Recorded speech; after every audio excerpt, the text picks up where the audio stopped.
I bring you greetings in the mighty name of Jesus Christ. I want to share my thoughts on Mark chapter 4, verse 37 and 38 with you. And a great windstorm arose, and the wave beat into the boat, so that it was already filling. But he was in the stern asleep on a pillow.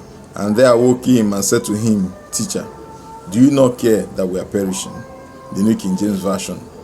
Here, Jesus Christ had finished his expository teachings, his parables, and needed to go to the other side. While in the boat, he fell asleep on a pillow in what would be the cabin of the boat. Then all of a sudden arose a mighty treacherous wind that beat the boat, so that the boat started to sink. While on it, his disciples started making frantic efforts to see that they saved themselves. All of a sudden they realized that Jesus Christ is in this boat. And they went to him and said, Master, is it that you don't care that we perish? To me, that question would seem to be like, why is it that you are doing nothing while we are dying, while we are perishing?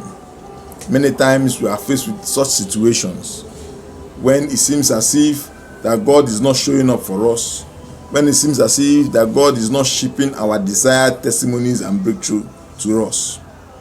The truth of the matter remains that God is the God of principle. He works according to his own timeline, not even my own timeline, not even according to yours. When it seems as if God is doing nothing, the absolute reality is that he's working out his purpose. He says in his word that I know the thoughts that I have towards you, that are thoughts of good, not of evil, thoughts to bring you to an expected end. Hallelujah. You shall see your expected end in the mighty name of Jesus Christ. Amen. In Genesis chapter 37, verse 1 following, there you read the story of a young man named Joseph, whom God had showed through dreams what he would have him be. But in reality, Joseph was being persecuted by his brothers. In reality, Joseph was sexually harassed and falsely accused by Potiphar's wife.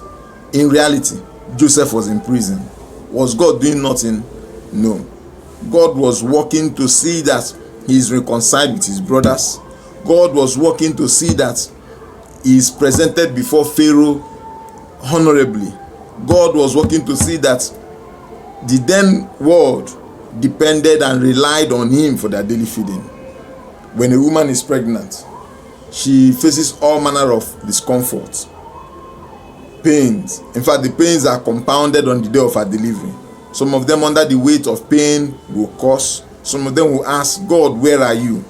As if God is doing nothing. But then God is right there working out to see that she bears her joy.